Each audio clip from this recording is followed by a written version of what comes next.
طويلة baby, طويلة. Basim Taraba. Alrighty, so welcome to still the podcast with no fucking name. This is like episode 6 or 7.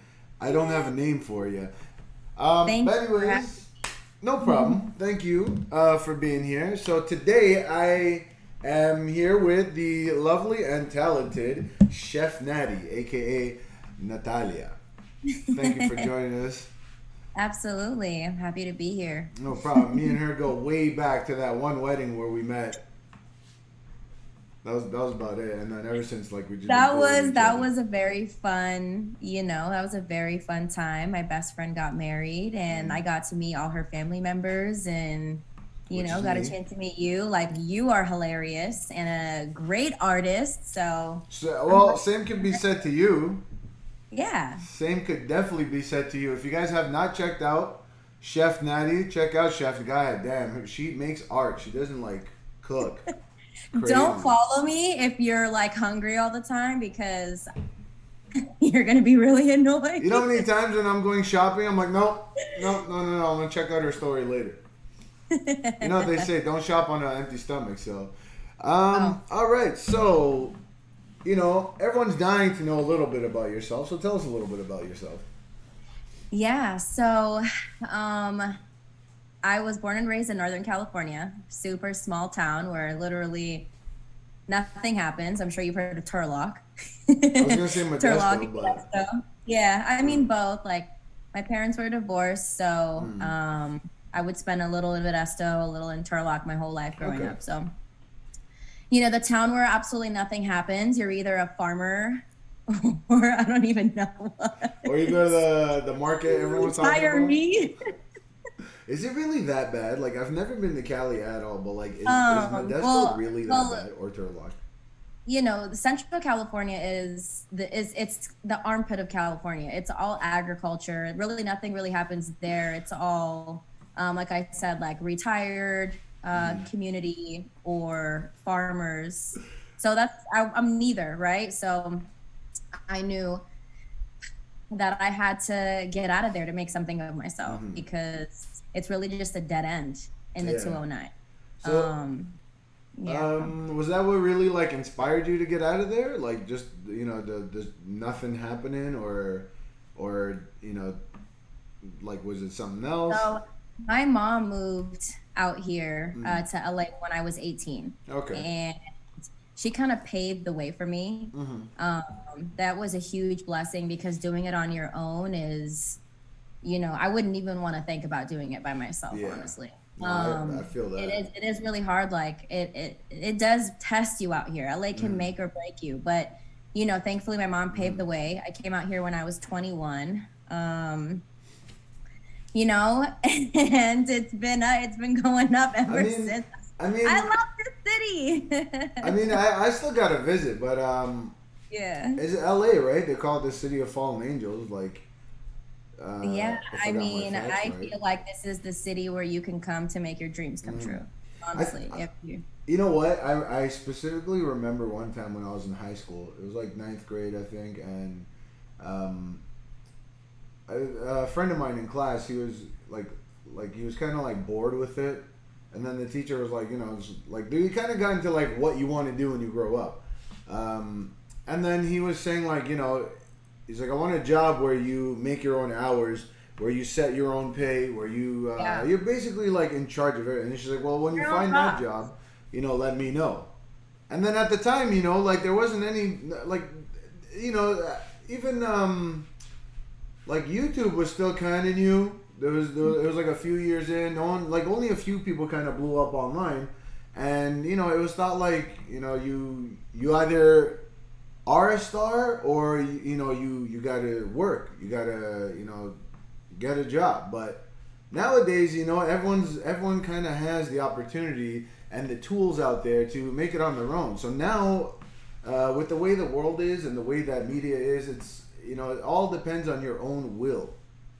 Yeah. And so you see a lot of like how far you're willing to go. yeah, and yeah, exactly. How hard you're willing to work and how consistent you're, willing to be. Yeah. But yeah, so back to your question, by the way. Oh yeah. So I came out here from Northern California, and I was really on a mission to make something of myself. Mm-hmm.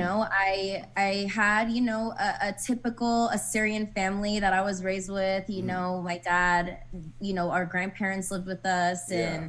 and we're just raised traditionally, and it's such a small, like, you don't think outside the box Mm-hmm. because the community is so small, so you don't think how large life can really be. So once my mom moved out here, and I came out here, the pressure was on to, Natalia, what are you going to do with your life? Mm-hmm. Because I was still in college. Oh, can you hold on? Because my alarm just went off for my cornbread, and let me pull it out of the oven before it burns. All Okay. right, we're gonna take a short commercial break.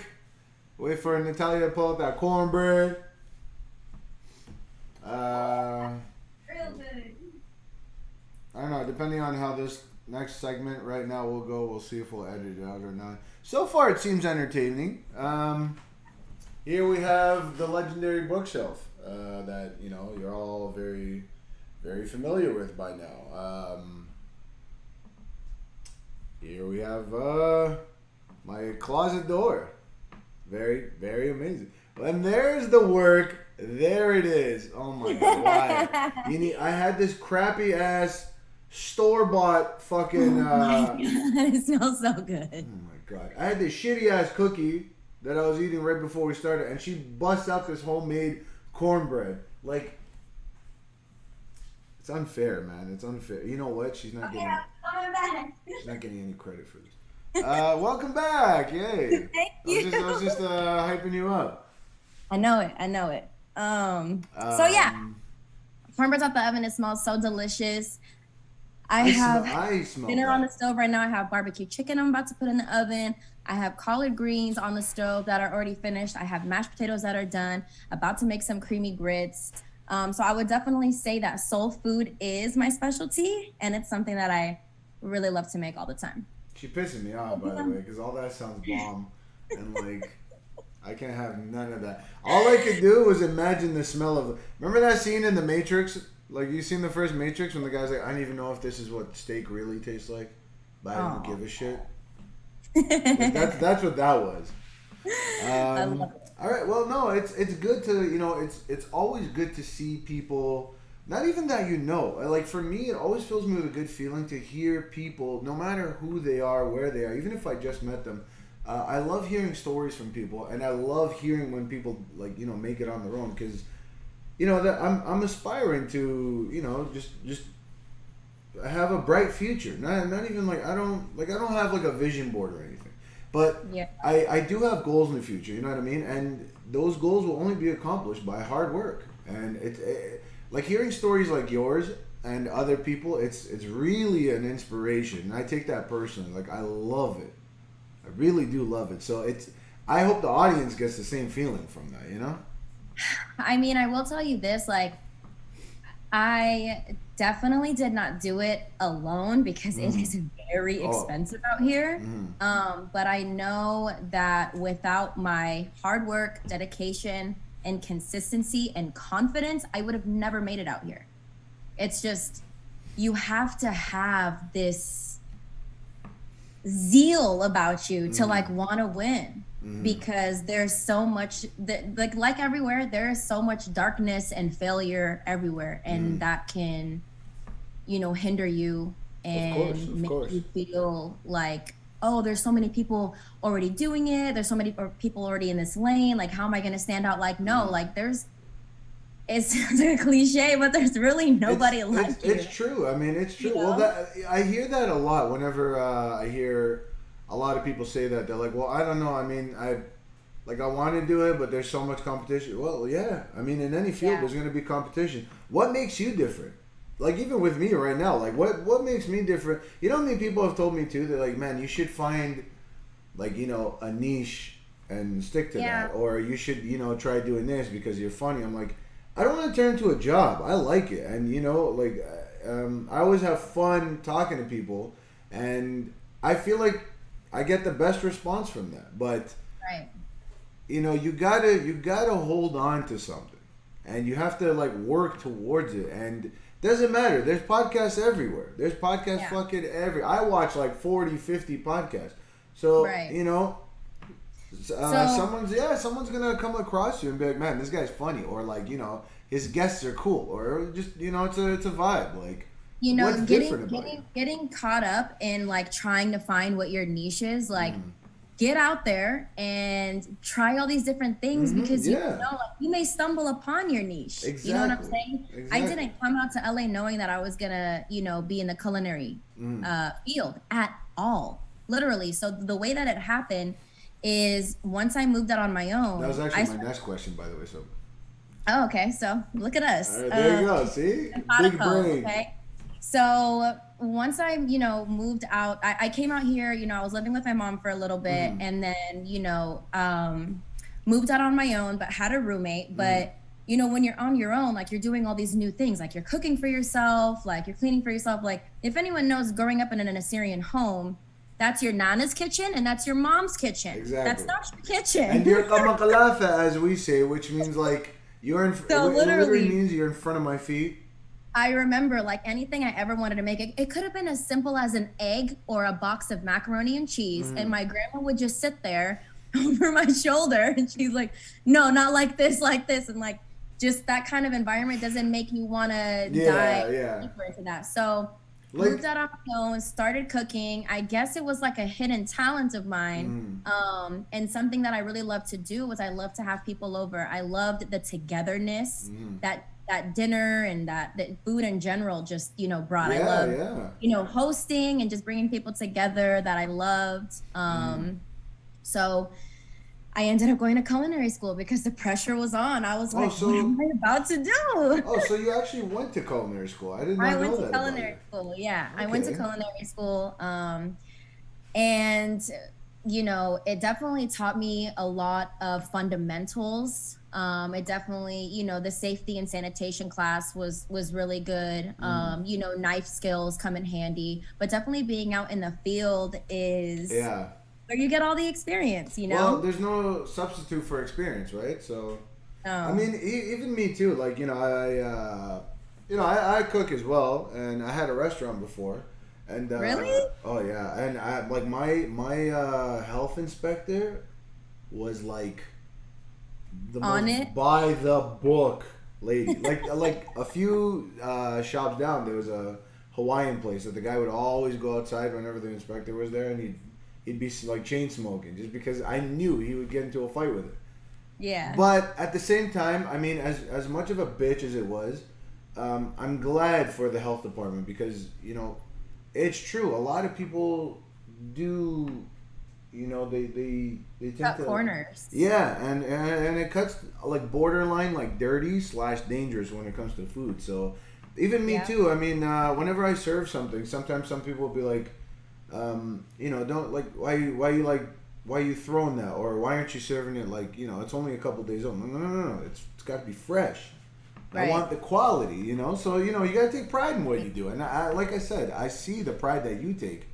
Right. So I really appreciate that, and because of you, and a few other people, like I keep that in mind. Right.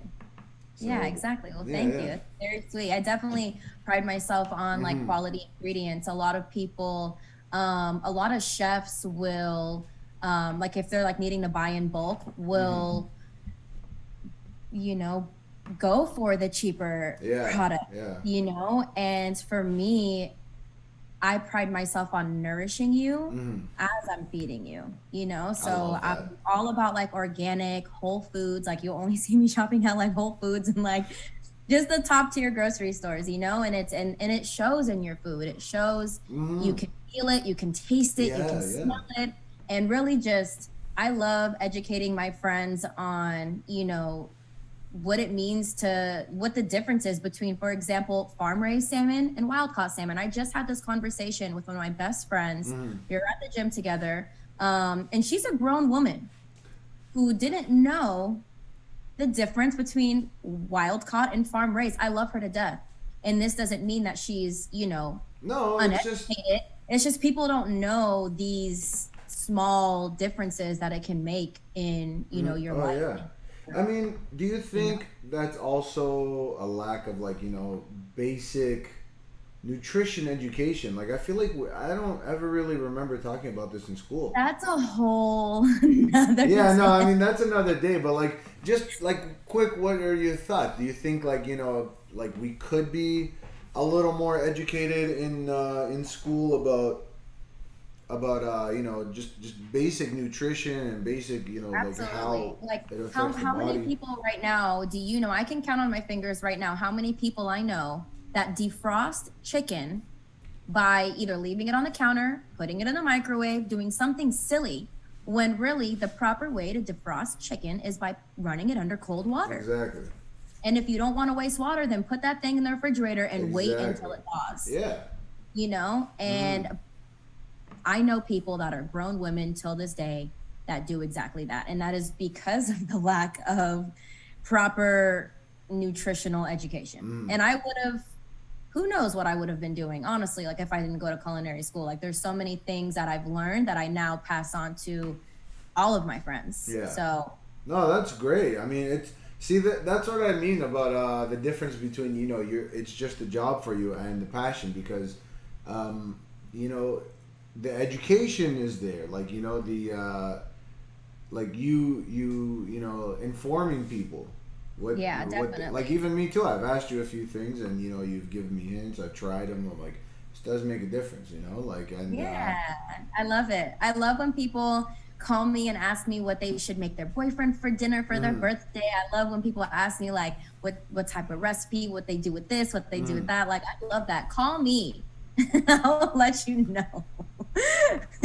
You heard that? Blow up her phone, night or day. She's there for you. Don't, just holla on Instagram and I'll get to you when I get to you. You No, gotta but be I on the love it. waiting I list. love helping others for sure. I feel like people are my passion. I don't know Mm. if that sounds silly, but No, I mean you're right though. You're right. Like what? yeah, Like what else there in life if not to like pass on what you know to other people? And I definitely exactly. I love that. Exactly. So Um. all of this goes on with like all this goes to say with me kind of breaking the generational cycle Mm-hmm.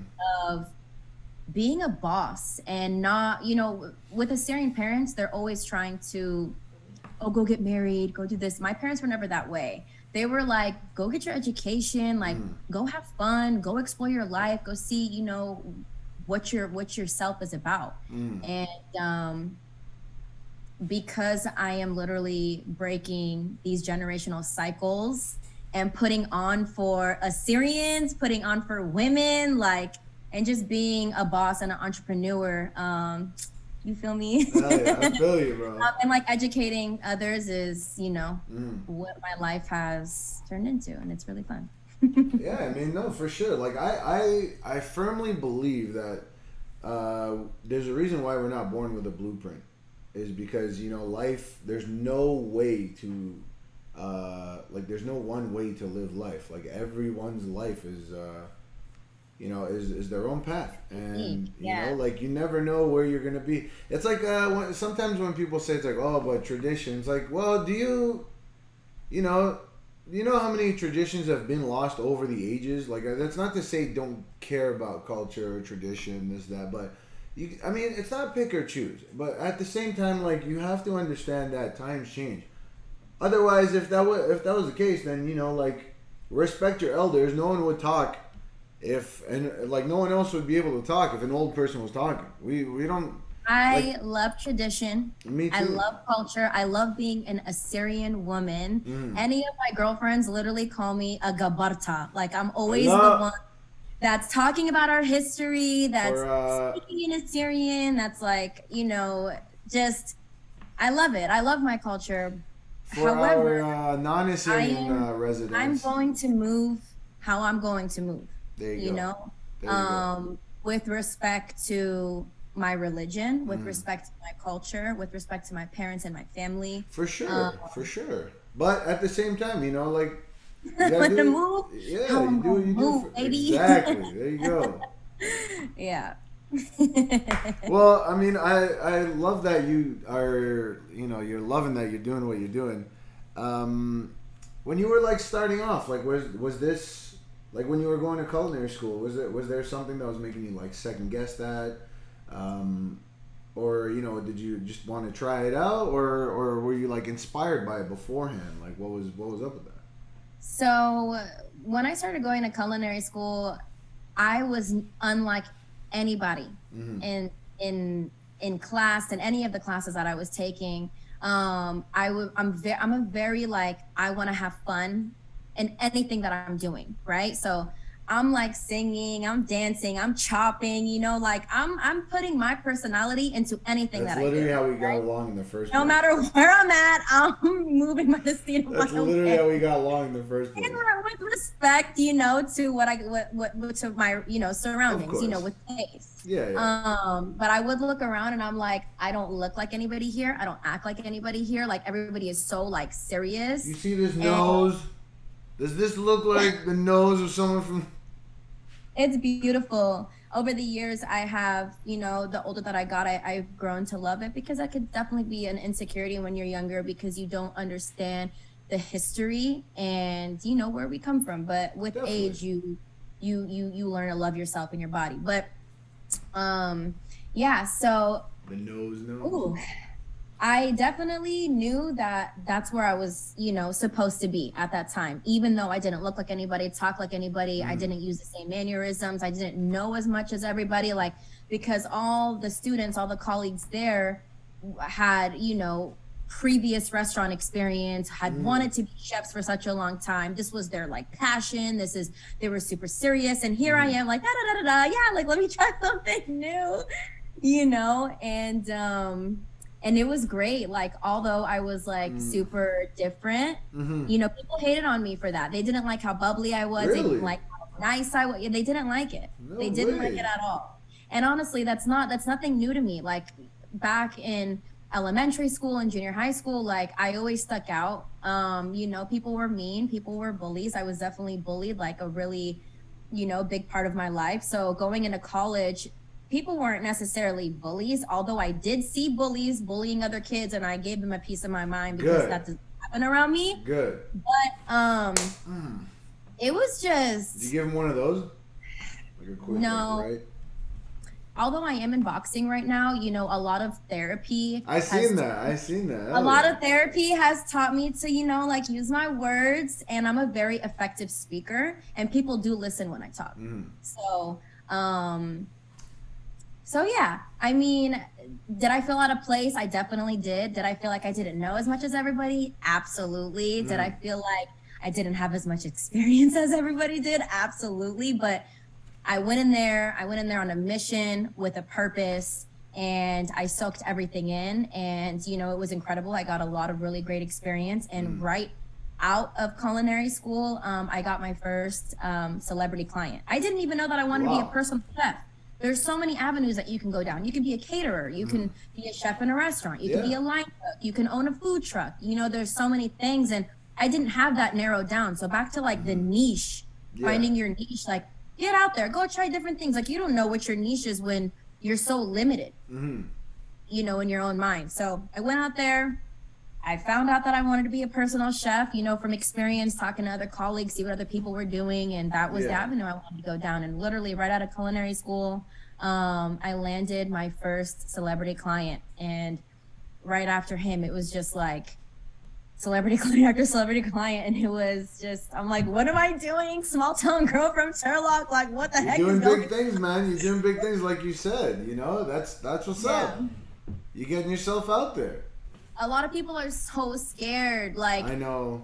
and it makes me sad. I don't say it because I feel like I'm better than anybody. I say it But you because are. it makes me You sad. are. Yes. No. It makes me sad that people are so okay with living such a mediocre life. Mm. And I'm not saying this to judge anybody, but really get out there and do something different. I'm a very big fan of doing something different, baby. Like, come on.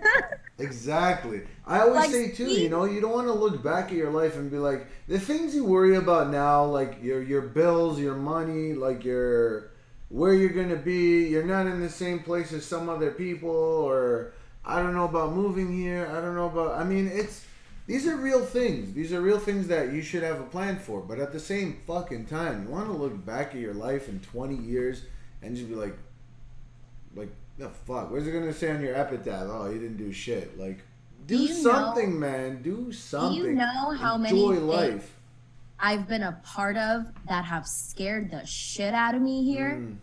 Like, new things that I wouldn't have even thought that I would be considered for to even be doing. Like, but literally in my head, I'm like, nah, even if you're scared, just do it, bro. Because who cares if you fall? Who cares if people make fun of you? Who cares if this, like, the experience that you're going to gain, the fun that you're going to have? Like, you never the memories in your head, right? Exactly. Like, I love that. I fucking love. And, you know, same thing here. Like, I think that's why we really, like, clicked when we first met. Because, you know, me too. I fucking... Meeting will end in 10 minutes. Yeah, we'll start a new meeting. Yeah, even me too, man. Like, you know, every time I went somewhere... Before I used to think that too. Because, you know, growing up, I was, like, kind of the outsider. I would get bullied. I'd have to bully back. But, no, you know, same thing. And it kind of led to a lot of insecurities. But then, you know... Meeting the right people and then just being like, you know what, yeah, fuck them. I'm just gonna do me. And I think, you know, that's exactly why we clicked when we first met. Because I'm like, damn, you know, like, she's outstanding. Everyone else is like, you know, same old. And then after, you know, like, thank you. After we became friends, and then I seen what you do for a living and how much you're having fun doing it and all that. I'm like, she really enjoys life, and I fucking love meeting people like that. I really, really do. Like, I've seen and been around and am related to a lot of misery, you know, and just people that are just stuck in the same rigmarole and unwilling to put themselves out there and take a leap of faith. Yeah. So. Exactly. Definitely. So that's I'm glad, you know, like I'm glad what you're doing for a living is, you know, working out for you and you enjoy doing it. So I mean, that's it is. Even you know, even me too. Like I said, you've inspired me to you know, not only try new dishes, but also, you know, to kind of even me. I'm working on my own shit, and every time I see you doing it, I'm always like, damn, you know, like, get back to work. Like, she's got the drive, you've got to have the drive, keep at it. So, I mean, and you make art, so would you consider yourself an artist? I am 100% an artist. I love that. Without a question, I am in the culinary arts field. I may not, you know, draw as good as some people, and I may not make, you know, great music, but I am in my own lane. I'm in my own field, and I make art on a daily basis. So I love that, because your food is not just food; it's art, and the like presentation and everything is key, and you do that to a T. So absolutely, presentation. Like, my favorite little thing is to add like a little flower on my bowl or my plate or like whatever platter I'm serving. And they sell edible flowers at Whole Foods, by the way. And they also sell edible flowers at where? At like florists, you know, like you can ask for like edible pansies or orchids or something like that you'll be able to put on your food. No, that's great. That's extra level of, I didn't know florists do that. That's cool. Yeah. I mean, you know what? Speaking of that, I didn't know that rose petals were edible. And then when I was at my... there you go. Well, there you go. For anyone who was wondering that if you died eating a rose petal, she just proved you wrong. It's a little bitter. Yeah, it's got a bitterness to it, but... They're super okay to put on your food. Aww. Yeah. Well, I mean, I brought that up because one day in the summer, like, I ate my entire friend's like rose bush. This was like when we were younger. I ate his entire. What? I need you to explain more. What do you mean you ate the rose? Well, we were okay. So this was around the time when, like, one of the first times, like, you know, I used to smoke, and I got the munchies. And I was just focused. There was a trampoline in his backyard, so they're all trampolining. I got off, and I was just looking at his rose bush, and I just kept eating the petals. And I forgot, that I was just eating the petals. So his mom came home later, when we went home, and she's like, "Who ate all my fucking roses?" So yeah, I wasn't allowed back in his house for a while. That's a problem. I don't know if I should laugh at that or ask more questions. I was 16, okay? Oh my God, you were troubled, dear. That sounds very... I told you, bullying. I was traumatized. I had a bad upbringing. No, I actually had a great childhood. And you know what? I don't want to say fuck that guy's mom, but fuck that guy's mom. I enjoyed your rose bushes. They grew back. Okay? All right. Was your lips and your mouth and your fingertips all red, or? Oh, no. It was kind of ashy. That little bit of, flour, like that little bit of flour rub to it. I mean, I guess after you eat like 15 roses, I guess. Oh, good. But yeah, I know. Oh my God. You know what? Around here, after the monsoon season, the whole place, everywhere, there was just lavender bushes everywhere, and I kept grabbing some and I put them in my room. It smelled amazing. Really? Oh yeah, I hid my laundry basket smell. Lavender lemonade. Yeah, that sounds bomb. I know. That sounds bomb.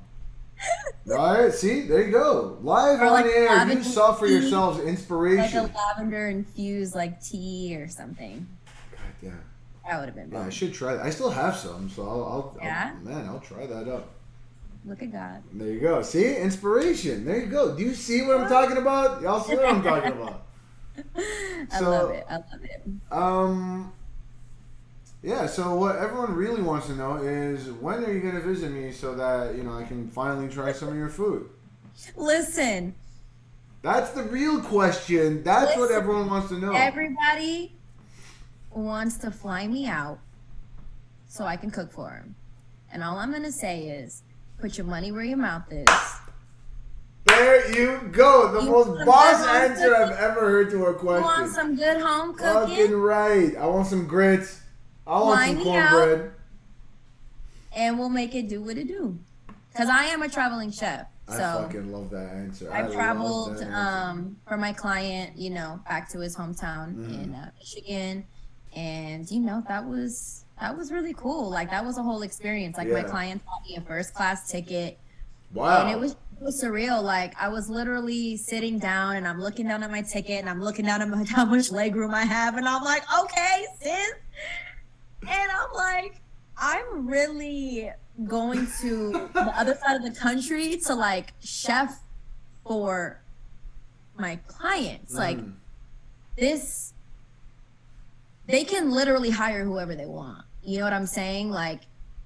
And they've chosen me to, and I'm not surprised. It's just so surreal. It's I'm literally from Turlock, California, and I grew up with chickens in my backyard, and my nana raised me, and it's what? This, I never would have pictured this for myself. You know what I'm saying? See, that's a lasting impression. That's how you know you leave a mark on somebody. No, that was a really cool moment. And my mom was proud of me. My dad is they're both super proud of me, and the progress that I've made, and the success that I've built for myself. I still got a long way to go.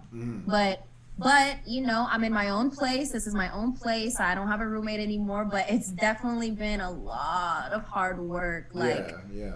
It's going to take a lot. It's going to take a lot of your hours, a lot of your time, a lot of your dedication, even days where you don't want to wake up and do it anymore. You got to wake up and do it. Exactly. Because being repetitive with something could be really annoying, but to see how far I've came, how much experience I have, all the things that I've done, all the people that I've cooked for, it's just wow, I am so proud of myself for not giving up. No, that's wonder, and I hope your words are an inspiration, they are to me. I'm telling you, I really just right now with the lavender thing, I'm damn, okay, I didn't know you can make lemonade with that. I'm gonna try that. Yeah. But honestly, like I said, it's always great talking with you, because I always feel like I learned something from you, and I love meeting people like you who have this outlook in life, because at times, especially in the last like, you know, I want to say like 5 years, you know, things have been kind of grim for everyone, but at the Yeah. same time, you know, like, this ain't the end. You know, just, No. you don't like the circumstances that you're in, change something about yourself, you know, and change what you're doing. Absolutely. Maybe sometimes, like, you know, like you said, along the way, you'll find your niche. You never know. Yeah. I mean, staying stagnant, nothing will change. Absolutely. So, I mean, I fucking love that. I really hope other people, you know, feel inspired by Not that. only does it take hard work and your is this thing about to close? Because it's saying less than a minute. I'm having Yeah, anxiety. I'll have to send you another one and edit this part out, but that's all good. Less than a minute. Okay. What takes about a minute to pass the time?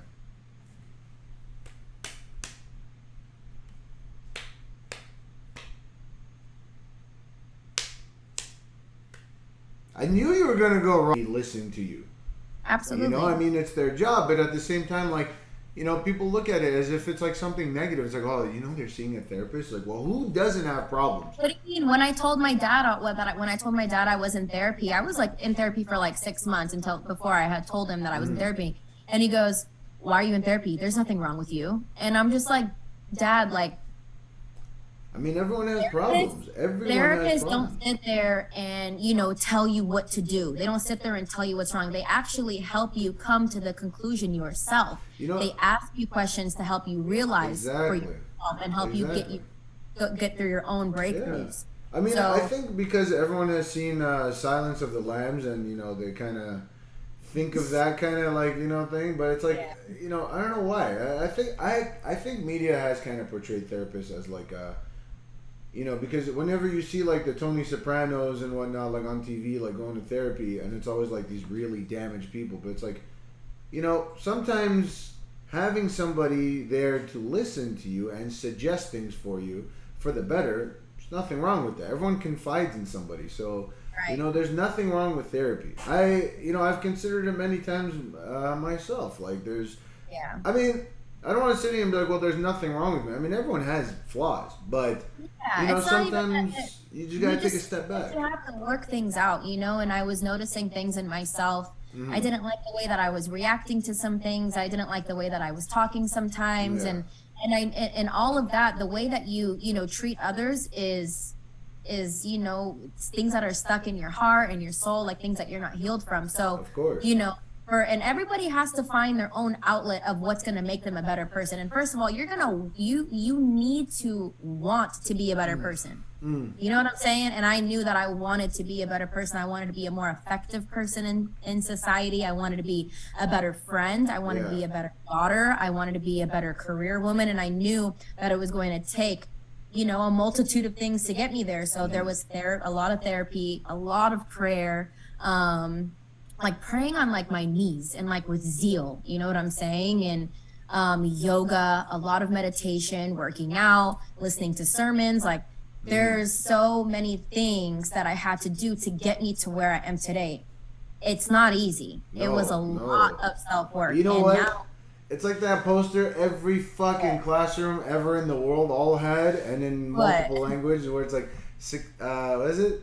Is it life or success is a journey, not a destination? Like, Yeah, and it's the most cliche shit, but at the same time, I think that is there not for kids to look and be like, that inspires me. I think that's there to ingrain into your mind that when you're older, you look back and you're like, that was the most honest shit I've ever heard, and it was on this bullshit poster when I was like 5 years old, 6 years old.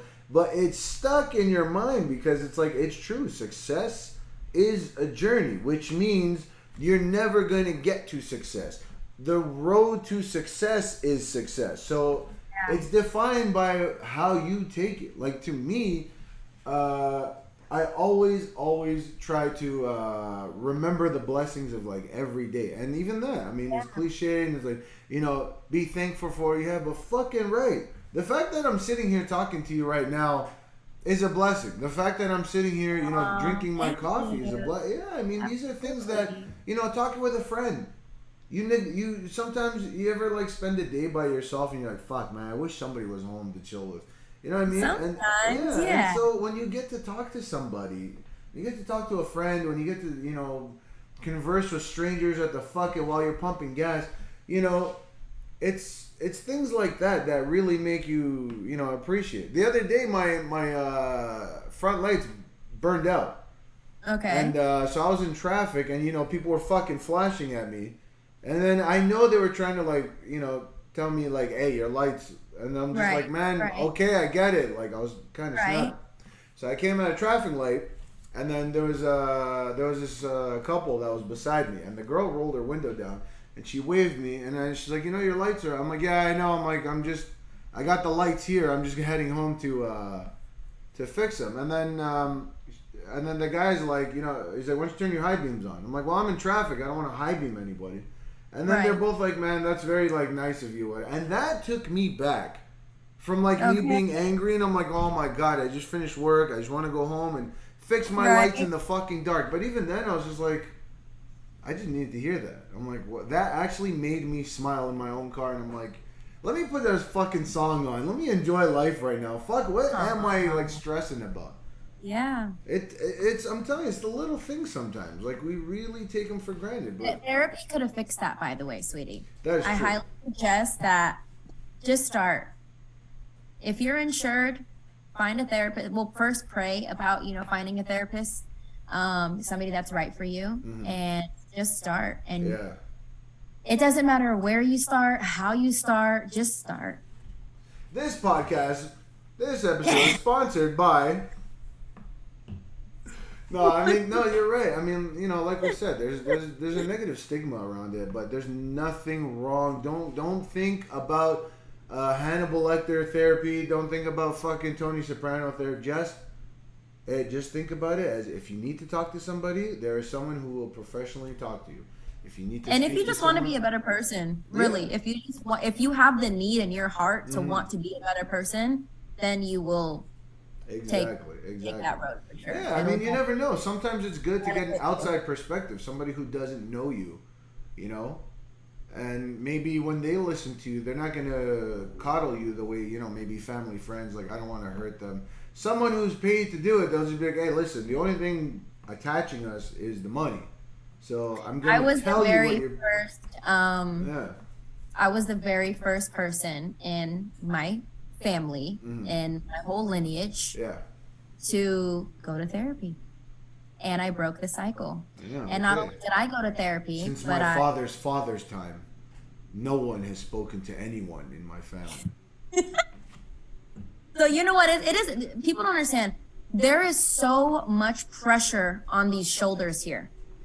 Believe I'm an me, only child. Understand. I'm a first generation American, you know, and just the pressure of needing to be different and needing to have a different life to break whatever cycles have been reoccurring in our family. Like, I was a lot, and I knew I needed to do something different. So I'm pretty sure, you know, it's good, and a lot of people, like I said, have probably been inspired by you. I know I have for sure.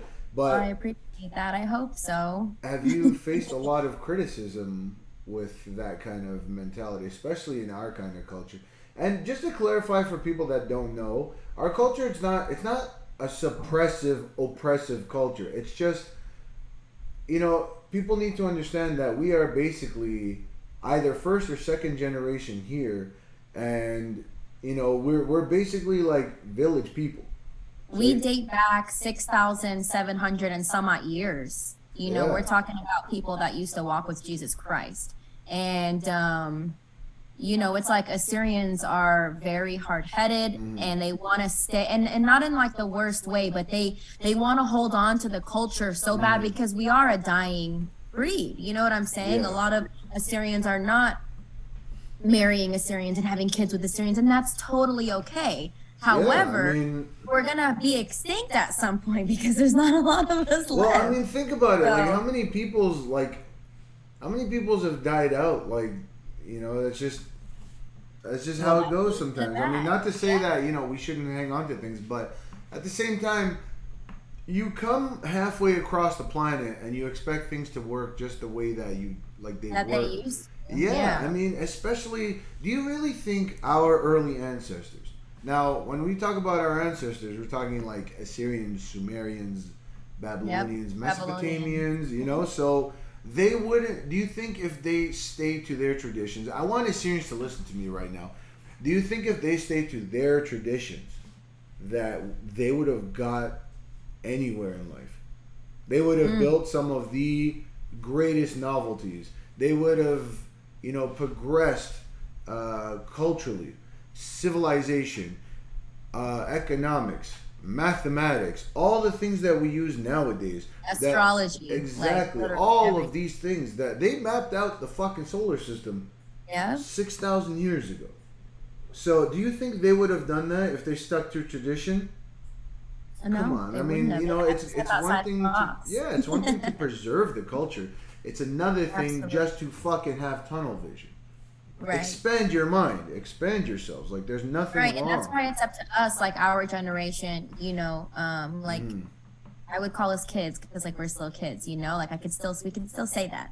Like kids our age, it's up to us to have these conversations with our parents, with our grandparents, our uncles and our aunts, like I have Exactly, conversations exactly. like this with my dad too. And my dad came from Iraq when I don't know, when he was like 10, 9 or 10. Yeah. And sometimes they're so stuck in, fight or flight, because it's just, but it's up to us to have these difficult conversations with our parents and put them up on game. Of When I was course. just back in Toronto a couple of weeks ago, I literally had like an hour-long conversation putting my dad up on game. And I literally used those exact words. And I'm like, Dad, it's up to me to put you up on game about stuff like this, If you're not educating your parents, baby, what is you doing, honey? You ain't doing nothing.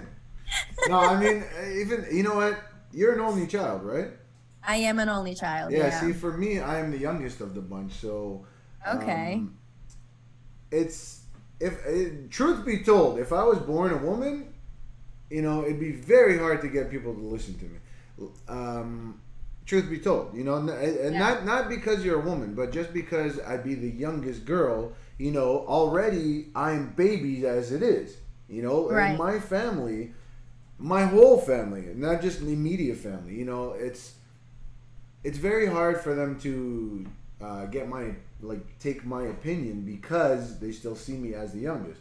So Right. if I was the girl, because in our culture, girls are more how do I put this? Like they're more I guess like protected. They're usually not just the parents, but like the older siblings, older cousins. The aunts and uncles, the grandparents, they're all overprotective of especially the younger girls. I know I am of my niece.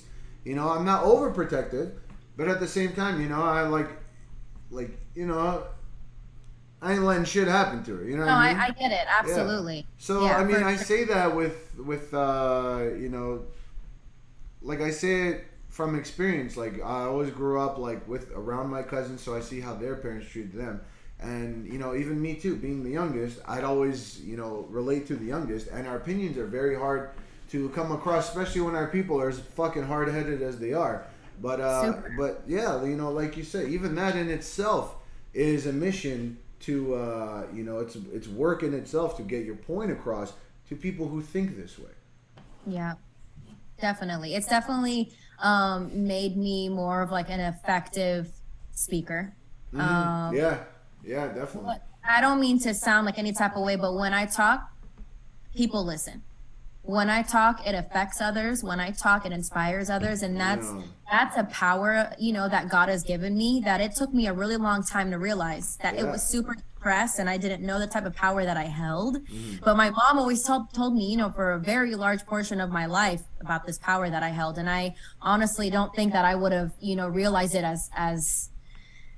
as quick as I did in my adulthood, unless I did the proper healing and took the steps to make me a better person. So no, I definitely agree. And like I said, I don't have anything against therapy. I'm actually I think it is time for me to find a therapist. But I think you do need experiences in life in order to think that way. Even me too. Like I said, no one ever listened, especially when I was younger. So what I used to do, I used to retreat in myself, and I used to take it out on everyone else by giving everyone the silent treatment. Like sometimes legit, I'd go to school for 2-3 days, and I'd get called into the office, they'd call my parents like, "Is he okay?" Like, he has not said a word in like 3 days. Right. And that used to be how I dealt with it, because I'm like, I don't want to bother anyone with my shit. And we're not in our, and especially in the Assyrian culture, we are not taught to communicate effectively. No, We're taught not at to all. brush it under the rug, and then, oh, do you want tea? Oh, are you hungry? Oh, this, like, oh, come to the table. Exactly. Okay, It's like, like, brush it up, we're not taught to what's the talk term? things out. Misdirection. They'd misdirect it. Yeah. And whenever they explained it to me, it's like, oh, what's wrong? Why is she upset? It's like, oh, she's upset because I said this to her. It's like, no, you missed the point completely, or you're not, you don't care enough. But anyways, I mean, that's besides the point. That's a debate for another time. That's a whole nother. Yeah, I mean, that's a whole episode. another can of worms. Honestly, next time I'll get your therapist on here. Maybe. Oh man, she's. Yeah, maybe she'll have some shit to say about. She's incredible. She is just incredible. Yeah. So God bless her. Exactly, but ultimately, we divvied from. It was supposed to be about you and inspiring you to this whole thing about how our cultures. We are exactly where we need to be. We are talking exactly about what we need to talk about, and it went exactly where it needed to go. Fucking goddamn, man! Continue to inspire. I fucking love all of your responses. I ain't editing shit. Not when you go get the cornbread. No, nothing. Man, I fucking love it. But no, I fucking love that, man. And Thank you. Yeah, this was great. Yeah, no, definitely. So, I mean, what would you say to somebody who, even me as well? What would you say to anyone who is thinking of, starting their own thing, doing their own, like either quitting a job and pursuing their dreams, or even starting a side hustle, or just doing something, and something's holding them back? What would you say to them?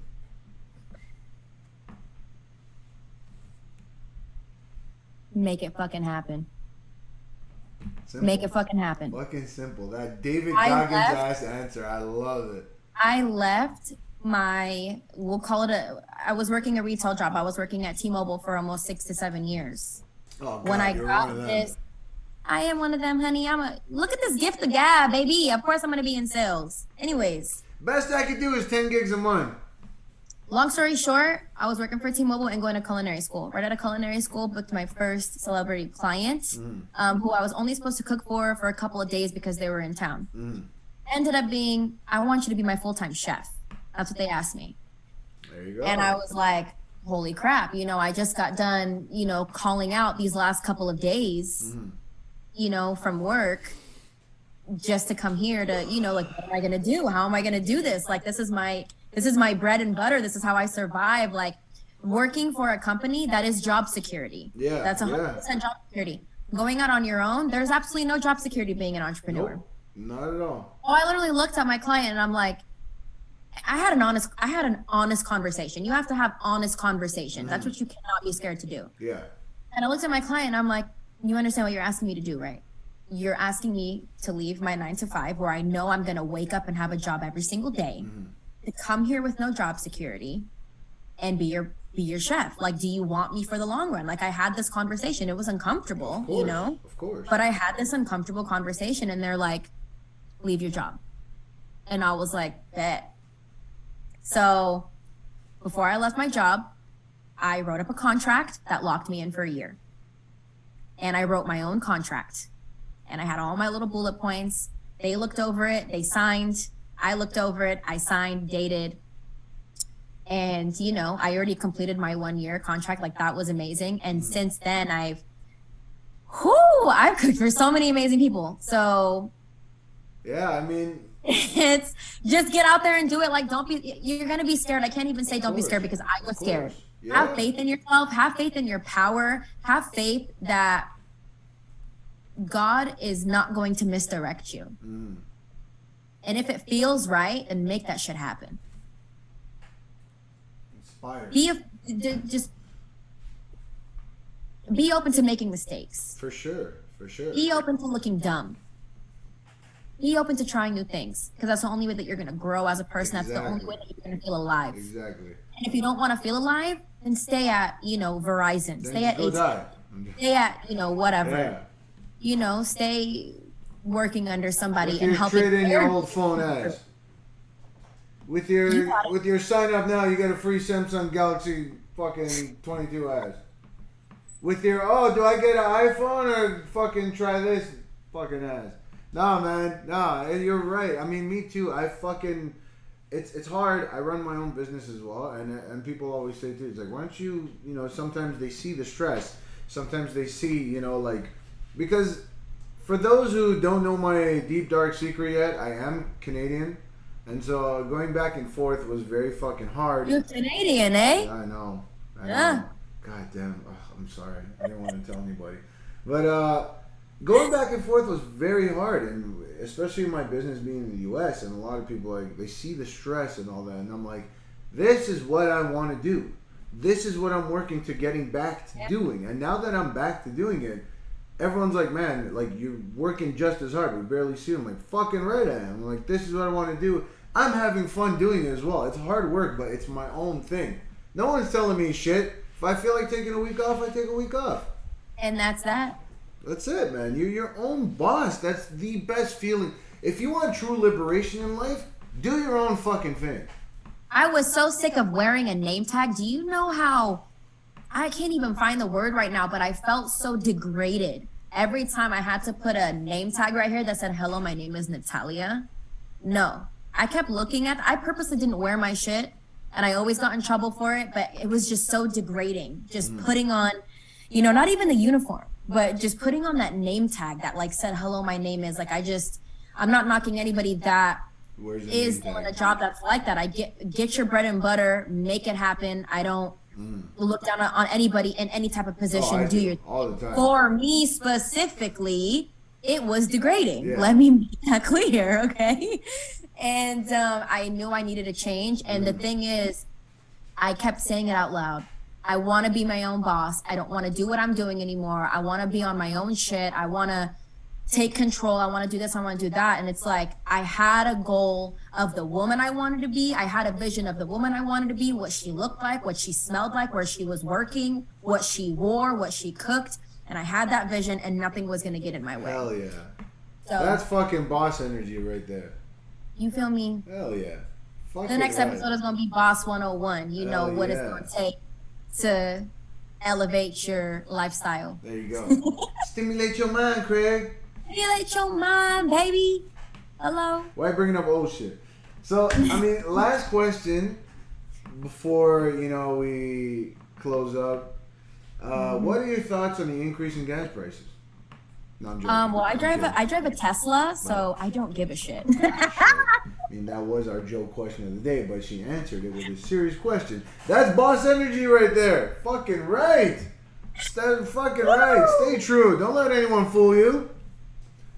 But no, thanks so much for joining us. I fucking feel just as inspired after talking to you as I do following you, talking to you, just seeing you go about your shit. I love that. And now I feel even more inspired than at the end of the day, because I finished work today too, and I'm like, God damn, I still got so much to do. And it's already dark outside. But enjoy doing what you're doing, and it'll never feel like a job. And, just talking to you right now, it's kind of inspired me to be like, well, there's work to do instead of there's work to do, Yeah, absolutely. Yeah. You just have to have a more positive outlook on stuff. Instead of being like, damn, I gotta go to work, it's like, hell yeah, I get to go to work. I get to go make that bread. I get to help myself survive. Cornbread that I don't get. That cornbread that's literally sitting on my counter right now, calling my actual name. I hate you so much. But no, you don't. No, because you want to fly me out, so you love me. You don't hate me. Fucking right. Yeah. Well, no. One of these days, probably. I don't know. We'll see. But one of these days, follow me on Instagram. Anyone that's with us, it's Natalia NASA. NATALIA NASA. Period.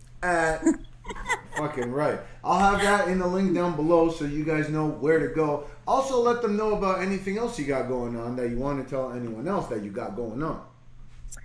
Well, what do I got going on right now? I mean, what I think is pretty cool, I booked my first wedding. Wow.